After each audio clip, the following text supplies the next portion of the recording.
calendrier de l'Avent, je voulais vous parler d'Elvis Presley. Alors, première chose, comme d'habitude, on suit le guide, on fait le détective privé. C'est impossible, en regardant sa carte, de deviner en fait, qu'il est chanteur ou acteur, en tout cas de mon point de vue. Ce qui ressort, en fait, il a un axe des nœuds qui est un axe... Donc, axe des nœuds, je vous rappelle, c'est sa destinée de vie. Donc, il a un axe Lion-Verseau, 8-2, donc... Son problème numéro 1 dans la vie, c'est d'être exceptionnel, c'est d'être remarqué. J'allais dire, on avait remarqué. La deuxième chose, effectivement, c'est ça, lune noire vraie qui est en Cancer, en maison 8, à côté du nœud sud. Donc c'est quelqu'un qui a un excès de besoin d'être materné, d'être pris en charge, d'être rassuré. Et il est possible, en fait, que l'ensemble des addictions, quand même qu'il a traversées, qu'il a vécues, viennent du fait... d'une hyper-angoisse, en fait, d'un besoin d'être tout le temps dans un cocon, tout le temps, en fait, d'être protégé. Il est dit dans ce qu'on lit sur Elvis Presley que c'était quelqu'un de très timide. Alors, évidemment, quand on regarde des vidéos de concerts ou qu'on regarde un peu sa carrière, on se dit « Ah bon, timide ?» Alors, c'est possible que ça ait été quelqu'un qui, d'une certaine façon, se jette en avant par peur de ne pas exister, mais qui ait été habité d'une très très forte angoisse permanente de ne pas être assez cocooné, rassuré. Alors Elvis, comme beaucoup de 8-2, en fait, il a eu un début de vie un petit peu compliqué. Il a vécu dans un environnement relativement pauvre. Comme Amy Winehouse, c'est un enfant terrible. Il n'a pas brillé vraiment scolairement. Et ce qu'on peut noter, c'est que à partir du moment où sa maman est décédée, quand il avait entre 20 et 30 ans, il a surdémultiplié ses addictions, sa fragilité, etc. Donc c'est quelqu'un tel qu'il ressort dans sa carte, qui a, avec son soleil en Capricorne 2, avant tout besoin d'être protégé financièrement, d'avoir un espèce d'ancrage, d'avoir quelque chose en fait qu'il rassure. C'est quelqu'un qui veut réussir. En ça, c'est vraiment la carte d'un Américain, c'est-à-dire qu'il veut que ce qu'il fait marche. Et puis c'est quelqu'un avec son nœud sud 8 qui, on va le voir, voue une sorte de culte à sa personne, c'est-à-dire qui a envie en fait d'être the king, c'est-à-dire un espèce de roi, évidemment, quelqu'un en fait qui brille par son éclat, par son, par son aura, par sa manière d'être, plus que tout, et qui soit extrêmement remarqué. Donc ce qu'il voulait, effectivement, c'était son propre succès. Alors, j'ai cherché les dons musicaux, donc il a un Neptune rétrograde en Vierge 9, qui indique en fait un don musical doublement restreint. Alors, d'abord par la rétrograde, puis par la Vierge, donc qui montre en fait, puisque ça fait un trigone au Soleil, je vérifie en vous en parlant, bon, c'est un trigone qui est relativement large, donc doublement restreint. Pourquoi ? Parce que Neptune en Vierge, c'est plutôt quelqu'un, donc en 9, ok, il veut faire carrière, mais Neptune en Vierge, c'est quelqu'un en fait qui est assez pauvre en fait dans son champ d'envergure musicale, c'est-à-dire que c'est quelqu'un qui a de toute façon en plus avec la rétrograde une grande difficulté à exprimer ce qu'il sent.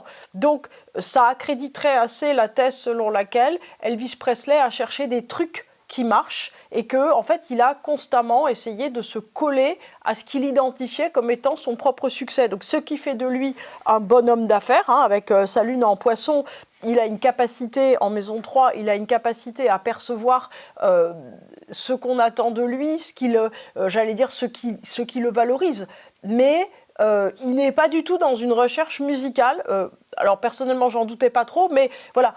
Si vous disiez, ah mon Dieu, c'est quelqu'un qui avait vraiment quelque chose à dire, un chanteur à texte, non, pas trop en fait. Donc, il a un Uranus en Bélier 5 qui fait carré à Vénus et carré à son Pluton en Cancer. Alors cet Uranus, il est fondamental puisque, vous savez, je vous ai parlé à plusieurs reprises du fait que les destins particuliers sont souvent marqués par le fait qu'il y a un apex, c'est-à-dire un carré exact d'une planète à l'axe des nœuds. Donc là, on a bien ça. Donc on a cet Uranus qui pour moi est vraiment en Bélier 5, il est à la jointure entre 4 et 5, mais pour moi il est vraiment en 5, c'est-à-dire dans une créativité. Donc c'est quelqu'un qui cherche quoi ?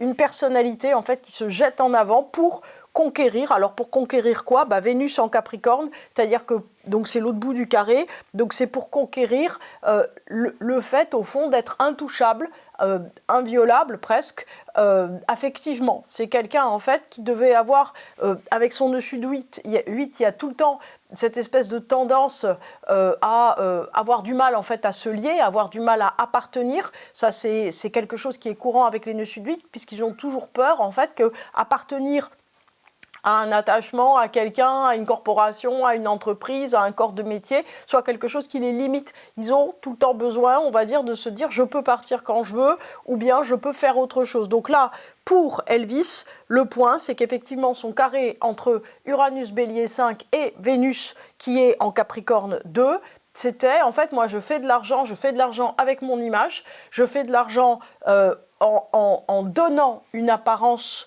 de solidité, ou plutôt, à mon avis, une apparence de hors de prise, en fait. C'est quelqu'un, si vous voulez, qui, à mon avis, était assez froid affectivement, très sensible à lui-même, hein, avec la lune en poisson, émotionnellement très touché par sa propre personne, mais moins touché par les autres. Donc, en fait, d'une certaine façon, ça éveillait, vous voyez, une espèce de ressenti de mystère chez les jeunes femmes et chez les gens qui l'admirent. C'est-à-dire que pourquoi cet homme qui semble tellement riche émotionnellement, hein, donne, en fait, j'allais dire, est tellement hors d'atteinte. C'est-à-dire pourquoi il donne si peu.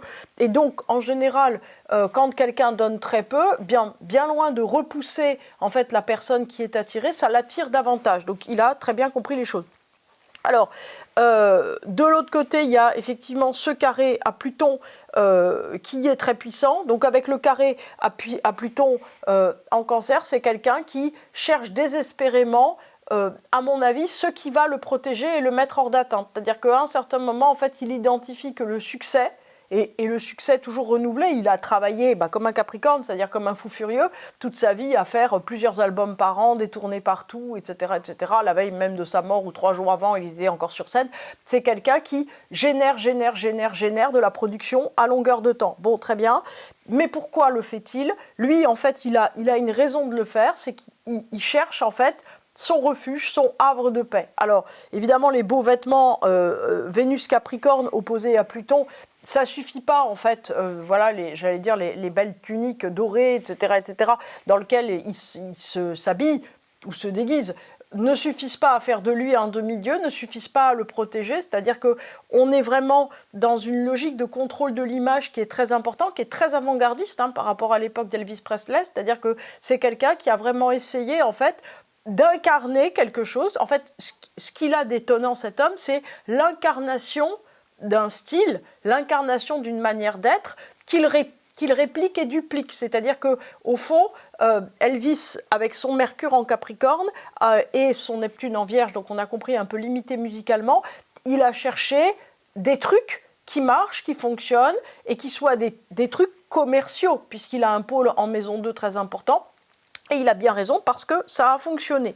Alors, effectivement, hypersensibilité avec sa lune poisson qui fait un sextile, ou qui fait pas de sextile, non, qui fait pas de sextile, mais plutôt un décile, je crois, à Vénus en Capricorne. Donc, en fait, hypersensibilité avec la lune en poisson, tournée vers lui-même et vers son apparence. Donc, en fait, c'est quelqu'un qui voulait vraiment, j'allais dire, projeter une image et faire très attention à ce qu'il était.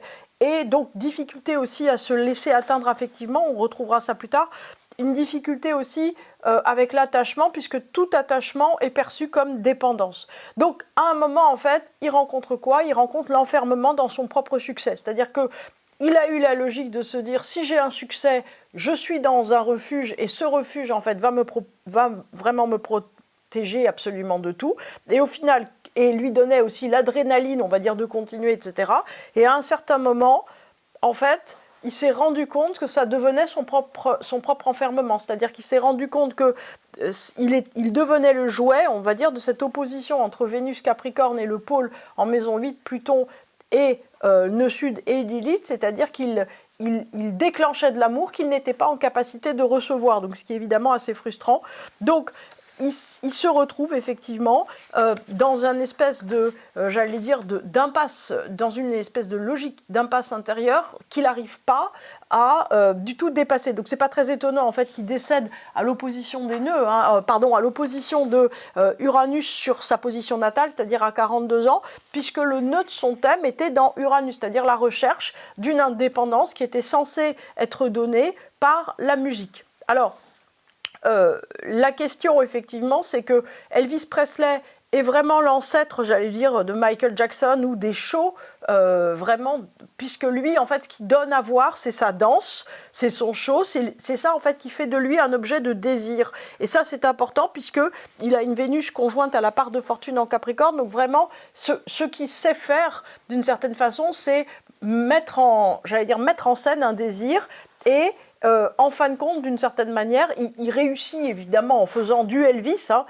mais en faisant du Elvis, ça le coupe en fait de toute créativité. Donc ça, c'est le sesqui carré très fort qu'il a entre Neptune et Uranus, c'est-à-dire qu'au fond, il n'arrivait pas à se sortir de l'image qu'il avait lui-même créée. Donc, grande immaturité affective aussi chez cet homme avec le Pluton en Cancer dont il n'arrive pas du tout à se débarrasser. Et en même temps, il n'arrive pas à utiliser tout ce qu'il attise. Donc ça, on va dire que c'est vraiment très frappant, c'est-à-dire que lui, d'une certaine façon, il est mort de faim au milieu d'un océan d'amour et d'un océan de richesse. C'est-à-dire que c'est quelqu'un qui a mal vécu d'une manière statutaire, on va dire la pauvreté de son enfance. Donc la réaction, en fait, c'est qu'il amasse énormément, il s'achète des belles choses, mais en fait, il travaille comme un chien et tout le monde l'aime, mais lui n'aime personne. Donc en fait, le succès médiatique lui garantit de l'argent, donc ça c'est super. Il se transforme en aigle avec les vêtements, magnifique, il amasse, mais en même temps, il est dans un point d'abîme, en fait, avec son soleil conjoint nouvelle lune, c'est-à-dire qu'il n'arrive absolument pas, d'une certaine façon, à profiter de ce qu'il a. Et il a, évidemment, il est dans la logique, pour le coup, pré-société de consommation, c'est qu'il se dit, donc il me manque quelque chose. Il identifie ce qui lui manque donc c'est de l'argent, donc il amasse, il essaye en fait d'être le plus beau possible et le plus riche possible, sauf que misant tout sur son apparence au lieu de le miser sur son attachement, qu'est-ce qui se passe ? En fait il creuse sa propre tombe, c'est-à-dire qu'il creuse sa fragilité et donc démultiplie les addictions. Alors, les addictions, elles se voient beaucoup, effectivement, dans le pôle en maison 8, dans le carré exact à Uranus en 5. C'est-à-dire que, en fait, l'idée, c'est que, comme Amy Winehouse, alors d'une manière un petit peu différente, mais en fait, Elvis pense qu'il est intouchable, c'est-à-dire qu'il pense qu'il peut prendre n'importe quoi, boire n'importe quoi, faire n'importe quoi, et que de toute façon, il est un dieu. C'est-à-dire qu'à un certain moment, moi, je me suis dit, en fait, cet homme, il a basculé dans la conviction qui n'était pas tout à fait humain. Voilà. Et vivre libre, pour lui, c'était ne pas tenir compte du corps. Alors ça, c'est, j'allais dire, quelque chose qui est très courant chez les Capricornes. Donc, en fait, il a accepté d'être très entouré par des gens qui ne voulaient que l'utiliser. Il gère sa force de demi-dieu en gérant le sommeil, c'est-à-dire qu'en fait, il prend des neuroleptiques pour dormir, prend de l'adrénaline ou de la drogue pour se réveiller, etc., etc. Et en fait, plus il a du succès, moins il a de limites. Mais moins il a de limites quoi ? Il a de limites vivantes, c'est-à-dire de limites, on va dire, corporelles. Donc, effectivement, le problème, c'est l'impasse dans laquelle il se met lui-même. Alors, qu'est-ce qu'on peut retenir de ce thème ? D'abord, la chose très importante à mon avis, c'est qu'il y a une grande différence entre le fait d'avoir un succès et d'être un artiste.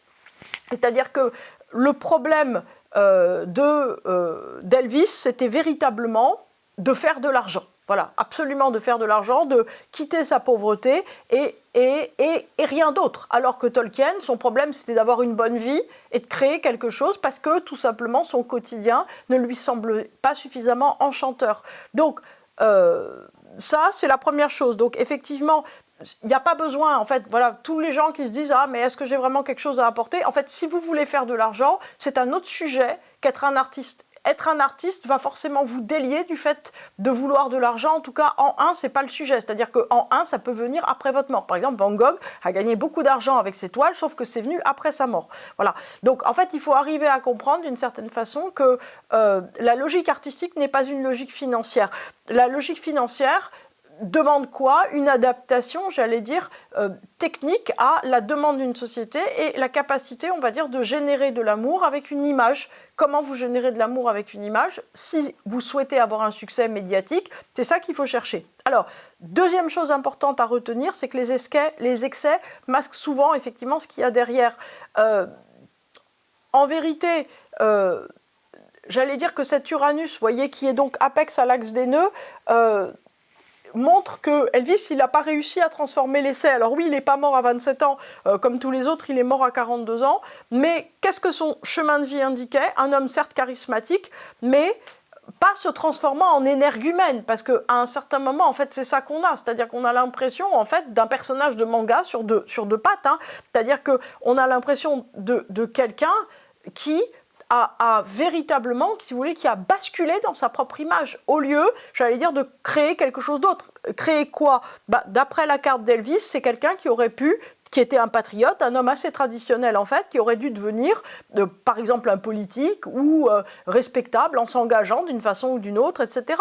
Après, c'est quelqu'un qui cherchait de toute façon un succès, et c'était pas un grand intellectuel, mais c'était quelqu'un qui aurait pu, j'allais dire, choisir de faire la différence, surtout avec sa lune en poisson, pour d'autres. L'idée, en fait, c'est d'arriver à comprendre que la vie, elle est faite de cycles, c'est-à-dire que dès que vous atteignez le succès dans quelque chose, en fait, cette étape est terminée. Par exemple, vous atteignez le succès dans le fait d'élever un bébé, ça devient un jeune enfant. Vous élevez votre adolescent, c'est un grand succès, il s'en va. En fait, il faut comprendre, vous faites un job magnifiquement, et ben vous en avez marre et vous devez partir et faire autre chose. Vous avez un succès, vous vous appelez Elvis Presley, il faut faire autre chose. Et en fait, la question, c'est que nous avons beaucoup de mal dans notre société occidentale à se dire que le couronnement d'un succès, c'est le changement. On se dit au contraire, le couronnement d'un succès doit être la pérennité et le développement de ce succès encore et encore dans la duplication.